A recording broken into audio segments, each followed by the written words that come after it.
Hello बच्चों, आप सभी का फिर से हमारे YouTube channel exam time education पर स्वागत है।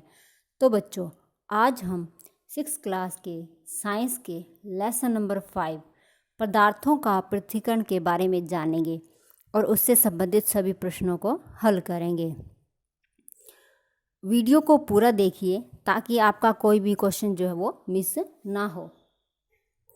आज का हमारा पहला प्रश्न है, हमें किसी मिश्रण के विभिन्न अवयवों को पृथक करने की आवश्यकता क्यों होती है। इसके कहने का मतलब है कि जो मिश्रण होता है उसमें से जो अवयव होते हैं अलग अलग प्रकार के, उनको अलग करने की आवश्यकता क्यों होती है, किस लिए होती है। किसी पदार्थ का उपयोग करने से पहले उसमें से मिश्रित हानिकारक और उपयोगी पदार्थों को अलग करना, अलग अलग करने के बाद ही हम उसका प्रयोग कर सकते हैं, क्योंकि जो उपयोगी पदार्थ है हम उन्हीं का प्रयोग करते हैं, जो हानिकारक होते हैं उनको डस्टबिन में फेंक दिया जाता है। ये यहाँ पर आपको एक चित्र दिखाई दे रहा है जिसमें एक व्यक्ति बैठा हुआ है और हाथ से जो है वो अनाज की सफाई कर रहा है। तो ये कौन सी विधि है? हस्तचयन विधि है। कौन सी विधि है ये? हस्तचयन विधि है। इसके अंदर ये अनाज में से कंकड़ पत्थर जो है वो चुन कर हाथ से बाहर निकाल रहा है। चावल से बारीक रेत के कणों को किस विधि द्वारा अलग किया जा सकता है? चावल से बारीक रेत के कणों को किस विधि द्वारा अलग किया जाता है? तो कौन सी विधि द्वारा? हस्तचयन विधि के द्वारा। कौन सी विधि के द्वारा? चावल से जो है वो बारीक रेत के जो कण होते हैं वो हस्तचयन विधि के द्वारा अलग किए जाते हैं। पकाने से पहले दालों के किसी नमूने से आप भूसे एवं धूल के कण कैसे पृथक करेंगे? तो कैसे करेंगे? हस्तचयन विधि के द्वारा। कैसे करेंगे? हस्तचयन विधि के द्वारा जो है वो दालों से जो भूसे और धूल के कण होते हैं उसको अलग किया जाता है। आटे और चीनी के मिश्रण में से क्या चीनी को अलग करना संभव है? इसने पूछा है, आटे और चीनी का जो मिश्रण होता है क्या उसमें से हम चीनी को अलग कर सकते हैं? तो कर सकते हैं कि नहीं कर सकते? कर सकते हैं ना। तो इसका आंसर क्या रहेगा? हाँ। क्या रहेगा? हाँ। यहाँ पर आपको निस्तारण विधि का एक चित्र दिखाई दे रहा है। इसमें जो है इस गिलास के अंदर जो मिट्टी और जल का जो है वो मिश्रण है, और इसमें से जब मिट्टी नीचे बैठ जाती है तो इसमें से क्या किया जाता है, जो ऊपर का जो पानी होता है उसे दूसरे गिलास के अंदर निकाल लिया जाता है, और इसे कहते हैं निस्तारण विधि। क्या कहते हैं इसे? निस्तारण विधि। पंकिल जल के किसी नमूने से आप स्वच्छ जल कैसे प्राप्त करेंगे? यहाँ पर पंकिल जल का मतलब है कि जो अशुद्ध जल, जिसके अंदर धूल कण मिट्टी जो है वो मिली हुई है, उसमें से आपको स्वच्छ जल प्राप्त करना है। तो कैसे करेंगे? तो कैसे करेंगे? निस्तारण विधि के द्वारा। कैसे करेंगे? निस्तारण विधि के द्वारा। आम और अमरूद के ढेर में से आम पृथक कर सकते हैं। तो आम को कैसे अलग करेंगे अमरूद से? हाथ से बीन कर। कैसे करेंगे? हाथ से बीन कर जो है वो आम को अमरूद के ढेर में से अलग किया जा सकता है। यहाँ पर आपको एक चित्र दिखाई दे रहा है जिसमें एक व्यक्ति हाथ से जो है वो गेहूँ या अनाज को जो है वो ऊपर से छलनी से डाल रहा है, और उसमें से भूसा अलग हो जाता है और जो है वो अनाज जो होता है वो अलग हो जाता है। इसे थ्रेसिंग कहते हैं। अन्न कणों से डंडियों को अलग करने की विधि को कहते हैं। जो अन्न के कण होता है उनमें से डंडे या भूसा जो होता है वो उसको अलग करने की विधि को क्या कहते हैं? थ्रेसिंग विधि। क्या कहते हैं? थ्रेसिंग विधि। जब मिश्रण के अवयवों के अमापों में अंतर कम होता है तो यह विधि अपनाई जाती है। जब जो मिश्रण होता है उसके जो अमाप होते हैं उनके अंदर अंतर कम होता है तो क्या कौन सी विधि अपनाई जाती है? यहाँ पर इसके कहने का मतलब है कि जो उसके साइज में कमी हो जाती है तो उससे कौन सी विधि के द्वारा जो साफ किया जा सकता है? तो कौन सी विधि के द्वारा? चालन विधि के द्वारा। कौन सी विधि के द्वारा? चालन विधि के द्वारा जो है उसको अलग किया जा सकता है। दूध से मलाई अलग करने के लिए उपयोग में लाया जाता है। दूध होता है उसके अंदर जो मलाई होती है उसको अलग करना है तो उसे किस किस से चीज़ से किया जा सकता है? तो छनने और बारीक कपड़े से जो है वो उसको अलग किया जा सकता है। दूध को मलाई से अलग करने के लिए छन्नी और बारीक कपड़े का जो है वो प्रयोग किया जाता है।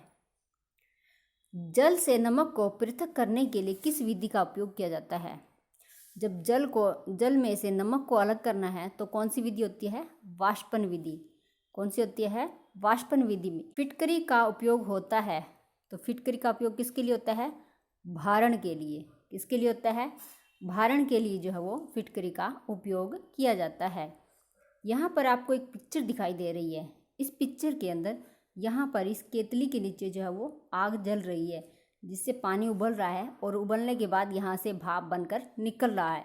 लेकिन यहाँ पर जो एक बर्तन है उसके अंदर बर्फ़ डाली हुई है ऊपर, और जब ये भाप इस बर्तन से टकराती है तो वो ठंडा होकर जल में परिवर्तित होकर इस जार के अंदर इकट्ठा हो जाती है। तो इस जलवाष्प से जल की बूंदें बनने की प्रक्रिया को कहते हैं, तो क्या कहते हैं? संघनन। क्या कहते हैं? संघनन। और जो पीछे जो आपको पिक्चर दिखाई दे रही थी उसमें से वो आसवन विधि थी। पहले जल को उबाल कर वाष्प में परिवर्तित करते हैं और फिर वाष्प जब वापस जल बन जाता है तो ये आसवन विधि कहलाती है। चीनी घोल, यहाँ पर घोल आएगा कि अवयवों को पृथक किया जाता है। जो चीनी है उसके घोल के जो अवयव होते हैं उनको कौन सी विधि से अलग किया जा सकता है? तो कौन सी विधि से? वाष्पन विधि से। कौन सी विधि से? वाष्पन विधि से जो है वो चीनी के घोल से अवयव को पृथक किया जाता है। रेत और लोह चूर्ण को किस विधि द्वारा अलग किया जाता है? जो रेत और लोहे के जो चूर्ण होता है उसको कौन सी विधि से अलग किया जा सकता है? कौन सी विधि से? चुंबकीय विधि से। कौन सी विधि से? चुंबकीय विधि से। इसमें जो है वो एक चुंबक का प्रयोग किया जाता है और उसको रेत और लोहे के चूर्ण के अंदर उसको घुमाया जाता है, जिससे लोह चूर्ण के जो कण होती हैं वो चुंबक के साथ चिपक जाते हैं और नीचे रेत जो है वो रह जाती है। चुंबकीय पदार्थ है, इनमें से कौन सा है जो चुंबकीय पदार्थ है? तो कौन सा है? लोहे की कील। जो लोहे की कील है वो चुंबकीय पदार्थ होते हैं। प्लास्टिक के खिलौने, मिट्टी के बर्तन, स्टील का चाकू, ये क्या है? ये अचुंबकीय पदार्थ है, ये चुंबक से चिपकते नहीं हैं। निस्यंदन के लिए उपयोगी होती है, जो निस्यंदन प्रक्रिया होती है उसके लिए क्या क्या चीज़ चाहिए हमें? तो क्या? बारीक कपड़ा, फिल्टर पत्र और छननी, ये सभी चीज़ें जो है निस्यंदन के लिए उपयोगी होती है। तो इसका आंसर क्या रहेगा? उपरोक्त सभी। क्या रहेगा? उपरोक्त सभी।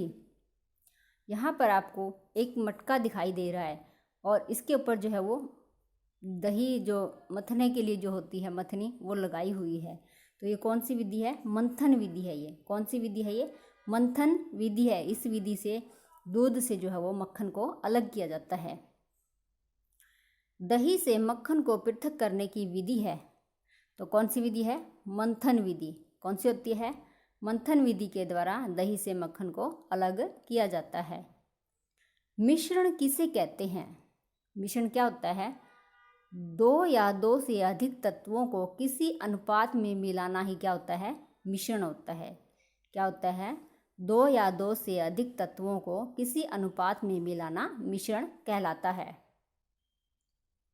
जिस जल के मिश्रण में अधिक नमक नहीं, यहाँ पर घुल आएगा, सकता उसे कहते हैं। जिस जल के मिश्रण में अधिक नमक नहीं घुल सकता उसे कहते हैं, क्या होता है वो? संतृप्त विलयन। क्या होता है? संतृप्त विलयन। और जब इस विलयन को गर्म किया जाता है तो इसमें और नमक को घोला जा सकता है। पृथक्करण की कौन सी विधियां हैं? कौन कौन सी विधियां होती है जिनके द्वारा अनाज तथा उसमें से जो है वो भूसा या उससे अलग किया जा सकता है? तो कौन सी होती है?